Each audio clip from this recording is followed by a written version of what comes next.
Hello, everybody, and welcome to another episode of the I Told You Show.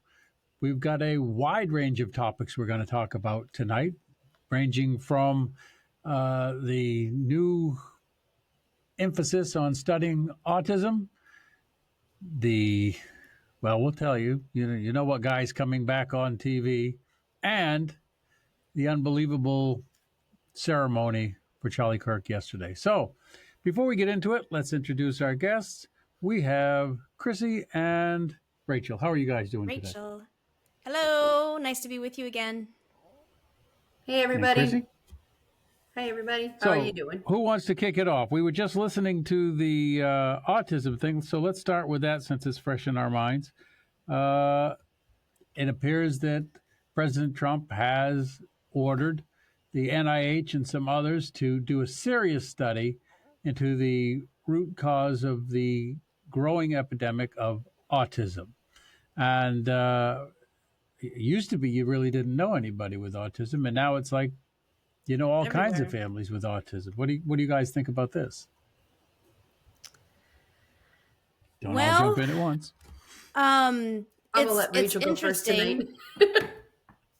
There's a lot of people that swear it's the vaccines, and I'm sympathetic to that.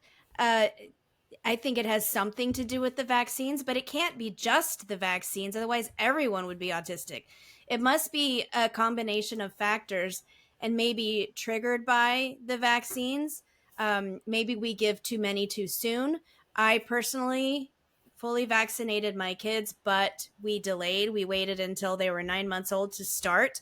And then we started off with one, and then we went to two per visit, and we kept two per visit and spaced them out 2 weeks in between. But I do wonder if there's something to acetaminophen. And I do wish they would stop having Trump read like the science. He's not good at the scientific words and explaining things. It turns it political. Yeah, in his terms. They're going to slam him on like mispronouncing acetaminophen. I just know it. Like, Trump, stay in your lane. It would be ideal. But I do wonder if it's something to do with that, because it is known that it depletes glutathione, and glutathione is protective against heavy metal toxicity. And when you're getting vaccines, you're getting not just the antigen, but you're getting a whole bunch of chemicals and contaminants that make it into the vaccine. So maybe that Tylenol that they advise parents to give to kids before their vaccine appointment, which they do, that's pretty standard pediatrician advice, because it, cuts down on the fever and just supposedly helps them cope with the vaccine a little bit better. Maybe that's terrible advice. And maybe the folate deficiency, maybe there's something to that. No, I think you're on to something. They were just saying that there's a large percentage of people that they can correlate to the acetaminophen and the onset of autism, but then they have the group of people, as you said, that think it's vaccine related, and my guess is it could be a trigger from both. And they're also looking at what they call I had it on my phone. Leucovorin, which is a type of folate. So it's commonly used in chemotherapy right now. But I think, first off, I don't understand why there are heavy metals in vaccines to start with, even though say, wow, it's a tiny amount, it's just small. Preservative and adjuvant to gin up the immune system. There's reasons. Maybe they're not good reasons, but there are reasons that they're there. Right. Well, that small amount of mercury that they use on an adult is probably insignificant. But when you're giving, how many shots do they give a kid now? Oh 70? Gosh, so like many. 72. Yeah. So you got microdoses of stuff, and many of those on a child that's 10 pounds. Yeah. It can be 6 all at once, and they don't see a problem with that. And I've heard the argument, there's more mercury in a tuna fish sandwich. Well, here's the problem. You don't puree a tuna fish sandwich and then inject it into your Exactly. muscle. Exactly. You're also You not don't supposed to do eat that. tuna fish when you're pregnant too. So there's that. Yeah. And if you did, you would expect bad things to happen. So, and I'm already seeing autism moms on my Facebook feed scroll and say, nope, I didn't take Tylenol when I was pregnant. And here I have an autistic kid. Well, I mean, maybe there's another reason that your folate was low. I don't know. Right. I think It's got to be this confluence of factors. It's got to be. Well, this is going to cause a mass hysteria right now. I mean, because Rachel, when you're pregnant, you try to do everything, and now with the FDA slapping this warning on Tylenol, and when you're pregnant, already limited to what you can take. This is going to cause a huge uproar. My whole thing with that though is you don't know if it was the fever, the infection, or the Tylenol, because studies haven't really been done on all of it yet. Like, I mean, they said they spent over $50 million in the last several years on autism, but that the research doesn't back it up because the previous administrations hadn't done the due diligence of doing these studies. That's what RFK is getting in the background. But I'm just thinking of looking at it, a mass hysteria right now, because now the FDA is going to slap those warnings, notify all those doctors, and all the pregnant women are going to be like, oh my God. But I think it has to do more with, it could be Tylenol, it could be vaccine related. Myself personally, one of my nephews was perfectly healthy until he was a year old. All of a sudden he went for his vaccination boosters and then he just declined, and now he has autism, and he was diagnosed right shortly after that. So, it's going to be a while before I think they know, and it could be a plethora of things instead of just genetics like they always thought it was. And it's such a big problem. It's such a huge problem that nobody wants to have this pinned on them. Not big pharma, certainly not moms. I mean, it's so hard to discuss this without moms feeling like they're being scapegoated somehow, like something you did.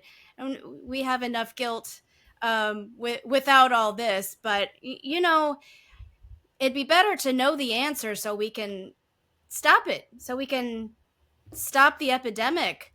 Certainly big pharma doesn't want the blame, and I'm sure the vaccine manufacturers don't want it, and the manufacturers of Tylenol certainly don't want it. So there's going to be pushback no matter what the cause is.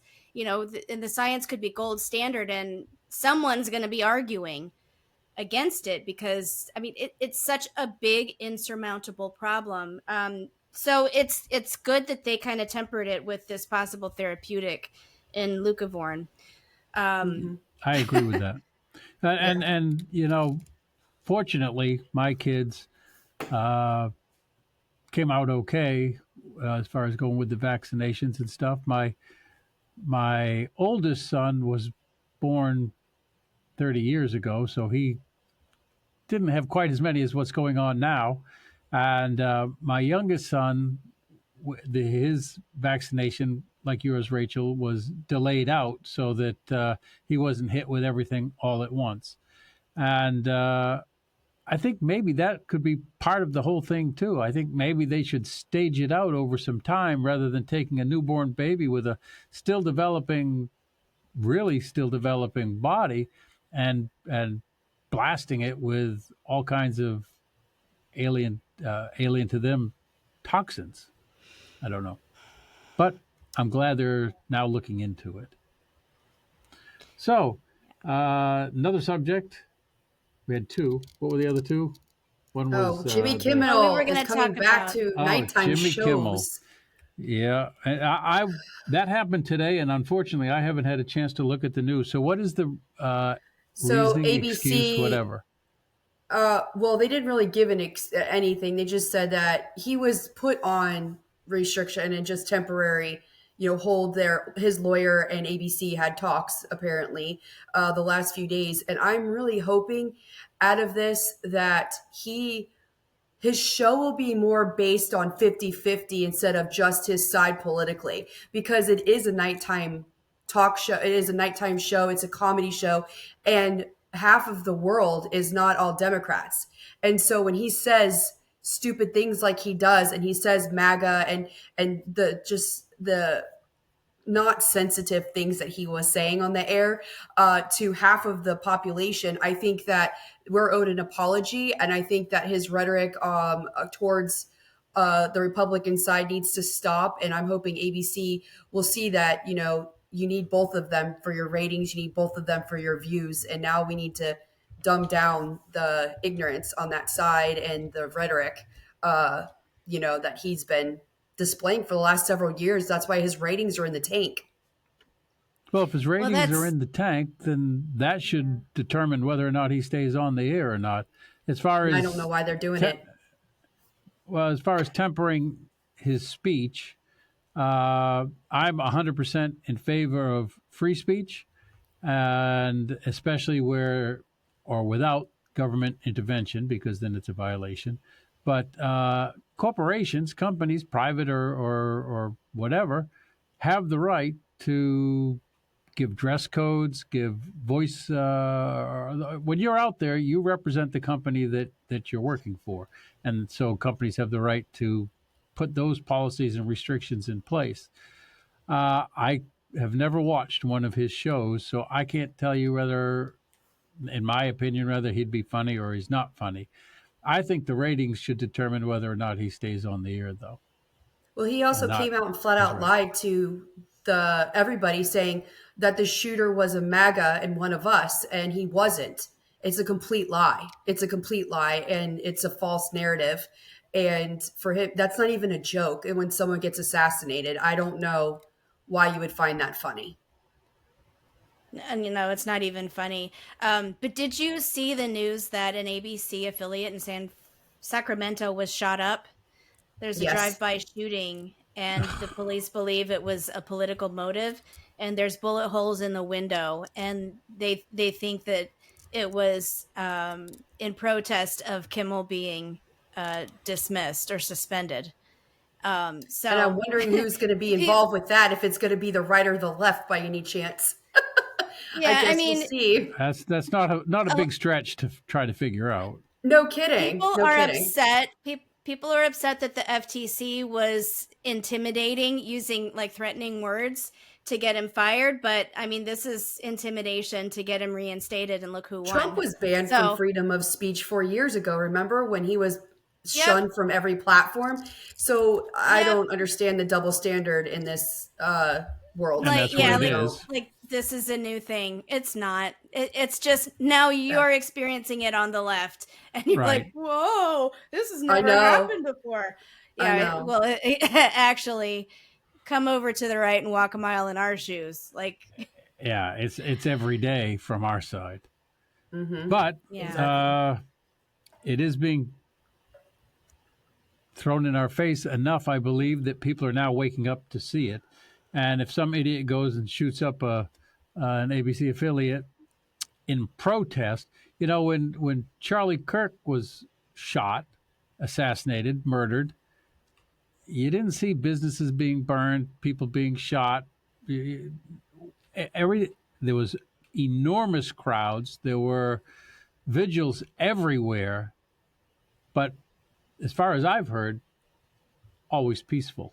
Have you heard anything? Well, you can definitely see when they voted in Congress to have the Charlie Kirk Day that several of the Democrats refused to acknowledge it and gracefully declined the voting for that. So that goes to show you where our country is and how divided it really is. And it starts at the top too. And they look, but not all Democrats. No, not all Democrats, but a good majority of them. Thankfully, it wasn't a 50-50 vote. It was a significant number of Democrats, but a lot of them voted the right way. AOC was one of them who voted against it. And then she had the balls to sit there and say that because he didn't go to college, he was uneducated, illiterate, and everything else that she said about him. And he's smarter than she is. He's an autodidact. That means he's self-taught. Yep. Yeah. I would have loved to see them debate each other because he would rip her alive. He would have ripped her alive. Well, and now she is got a whisper that she would like to run for maybe the president 2028, which is going to be really I interesting. mean, I think that would be the best thing possible for Republicans. Now be careful. We've had worse people elected. be careful what you wish for. I don't know. The little borough that voted her in is not the entire country, and I just have a hard time believing men would actually support her. I remember being thrilled that they picked Joe Biden. I was like, there's nobody worse than Joe Biden, and he's ancient. And I remember Rush Limbaugh's reaction was, well, they're just giving him a swan song because they know that they can't win this year. Well, they rigged the election, so that was that. Yeah. They rigged it that year maybe for sure. so, but that doesn't mean they can't again. I mean, really, what have we changed in election? I mean, it's the same machines. It's what have we changed? That would be very scary. Very scary. Well, I think some voter rolls are being cleared up. I think some things are being done. Clean voter rolls are a big deal, especially if you're in a state where you mass mail everyone a ballot, whether they ask for it or not. That's a whole lot of ballots floating around if your voter roll is not up to date. So some people behind the scenes have been they've been working on things like that without a lot of noise. So, I mean, stuff like that is happening. Is it enough? Well, that makes me feel good because, we know what happened. Yeah, we do. Midterms are going to be huge. Yeah, and that's coming right up. And we really need to have an economic boost in order to, because everybody goes by the economy at that time. And we need an economic boost to hold our position, I think. We have time. Yeah, but it's coming. It's coming fast. Hopefully. I mean, that's, I believe, why they made such a big deal out of COVID is because they wanted to crash the economy. That was the one thing Trump really had going for him. Strong economy heading into 2020. And then, bam, COVID hits in March and sinks the economy bad enough for Trump to lose on the economy. Well, now it seems they're pushing for war. So, that'll destabilize a lot of things as well. And that is wild because my whole life, the left has been where the peace activists are. Anti-war has been, reliably the left until Obama got in office. Yep. And then the anti-war movement of the left completely evaporated. Well, they funded the terrorist war movement. Yeah. What's that? They funded the terrorist war movement when Obama sent, airplanes full of cash over to Iran. Yep. Sad. And since we broached it a little while ago, let's talk about yesterday's the memorial. Yeah. And wow. It was a huge turnout. It was beautiful. I sat and watched the whole thing for hours. My kids didn't eat dinner till really late last night because it took hours. I can tell you that I don't I would love to believe that I could stand at a microphone and forgive somebody that assassinated my wife. I don't know that I could do it that soon. Well, what the thing is with her, though, you have everybody so about holding everyone accountable now, even like talk about Jimmy Kimmel and everything. Like the biggest thing, the accountability, transparency and everything. She preaches this. She is a follower of her faith and everything. And the biggest thing with her faith is, and everyone said that Charlie would have forgiven him. So this was her opportunity to practice what she preaches, to get in front of America and say that, and to do this as far as her movement with Turning Point, I feel was huge because it shows the direction that Turning Point's going to go. And we're not an eye for an eye. We love everybody. We're going to stop the hate. And I'm really excited to see Turning Point enter all of these high schools and colleges. And I don't know as a Democrat how you can't say, oh shit, we're in trouble, because look at the faith's been restored. All of these people are just so proud to be Republicans right now and so proud of this movement and so proud of what is going on as far as where this is going to take us, and they're excited about it. And I'm kind of one of those people that are excited to see this. Oh, I am too, and I don't disagree with anything that you just said. Yeah. And it was amazing to watch her strength to be able to stand there and do that.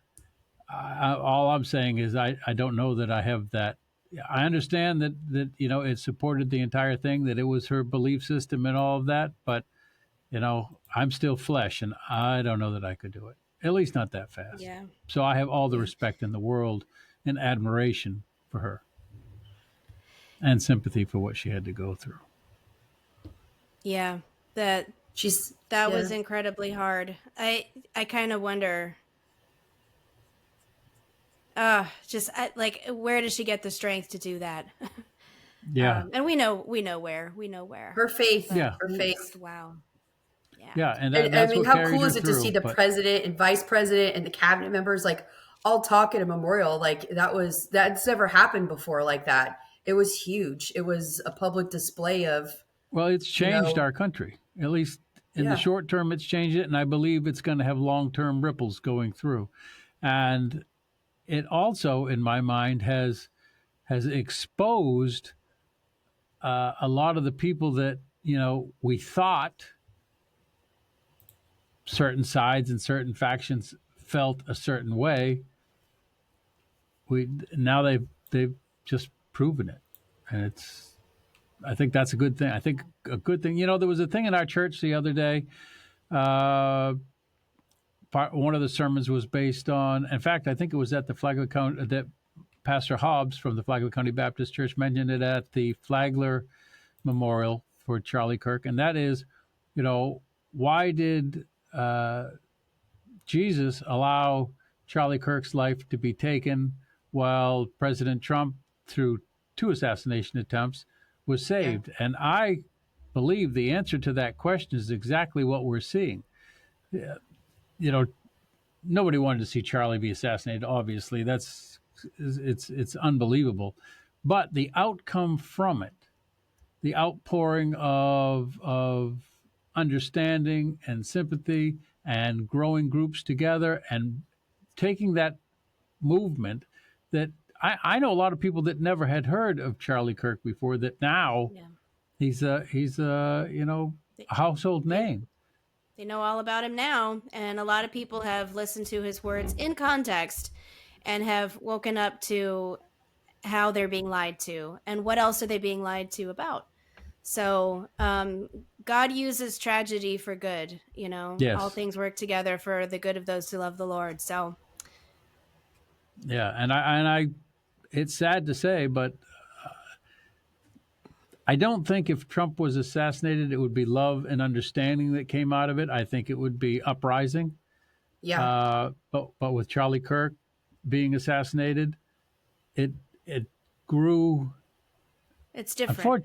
It's different. It is. It's different. It's because of his faith and the way that he preached it and everything, I think. And even like in that last podcast he did in July where he said, what did you want to be remembered for? And he goes, a man of my faith. And, and it's so true. Like, I haven't been at church in years, and I got my cross again, and I've gone back a couple times, or the last 2 weeks, and everyone's asking me, because I posted some pictures, where did you go to sunrise service? And we want to come, and where is this at? And it's just a renewed faith throughout the whole country that is just, it's very empowering. And it's really cool to see. And that's why I said, if you're on that other side, I really wonder what the heck they're thinking on how they're going to move forward with this. Yeah. Because hate's not going to win. It's not going to win. No, it's been I don't know. I don't know if you follow Andy No. His last name is spelled Ngo. He's I think he's Vietnamese, but he follows Antifa quite closely. He's probably the best reporting on Antifa that there is. And he found some messages like in the forum saying, guys, this really, really backfired on us. So maybe Antifa is panicking a little. I think they all should be panicking. Well, yeah, only 10 protesters showed up yesterday outside, which is crazy because I thought it would have been, they said the only, it was a very because one of the leading groups that was going to come protest said, they came out and said, this is a memorial. We shouldn't do this. So a lot of people ended up not showing up, which is great. I don't think somebody at their funeral, you should be protesting, especially when he's no longer with us. And he was assassinated publicly. But I'm really curious to see moving forward what other groups are going to be deemed terrorist organizations. Who else what the left is going to do? It's going to be pretty interesting. It's going to be pretty interesting because this is going to be hard to compete with the 47 new divisions that are going to be put out for Turning Point, all of the new people that want to become ambassadors and talk about it. A lot of people that didn't have the strength to talk about their beliefs or what they believe in now have the power to stand up, and they feel like their word means something. So it's kind of empowering. It's going to be interesting. We just have to make sure we don't do knee-jerk reactions to it. Yeah. No violence. No violence from our side. And there hasn't been any violence on our side. No cities are burning down. Nobody's getting shot at from our side. Nothing crazy's happening. But I'm just, it'd be interesting to see if anything ever happens to the left, that side, because of history, somebody's going to have to start standing up and speaking out and being different on how they handle this. Moving forward, it definitely has to change. Yeah, that's the thing. It's got to come from AOC and stuff. And for her to sit there in Congress and say the things that she did about Charlie Kirk just shows how insensitive they are. And they're not going to change. I really don't think they're going to change. They have a big problem. Fetterman is the only one. And he's basically been shunned from the Democratic Party right now because he's on Fox every other week doing interviews and stuff. And, but he doesn't have the backing of the Democratic Party right now. So. Yep. Did not expect for Fetterman to become my favorite Democrat. Did not have that on my bingo card. No. And I didn't have Kamala's book is coming out tomorrow. And this is going to be interesting because she's done politically from just a little experts or, the little snippets that I've read of some of what is incoming her book. I don't know how she could ever politically run again after this. So this will be interesting. I mean, she said Trump said that she was a smart cookie. He's like, no, I didn't. He came out and said, I never said that. She said things in there that she basically didn't back Joe up. She basically saw the decline of him and didn't say anything, and didn't want her running mate, as somebody else has mentioned, because he was gay. And she didn't think America was ready for a black woman and a gay man, she said. So she didn't go with Pete Buttigieg. She went with who they wanted her to go with, Tim Walz. So it's going to be pretty interesting to see this. And she skipped over Josh Shapiro because he was Jewish. And it was all, free Palestine. And so a Jewish running mate wouldn't go over.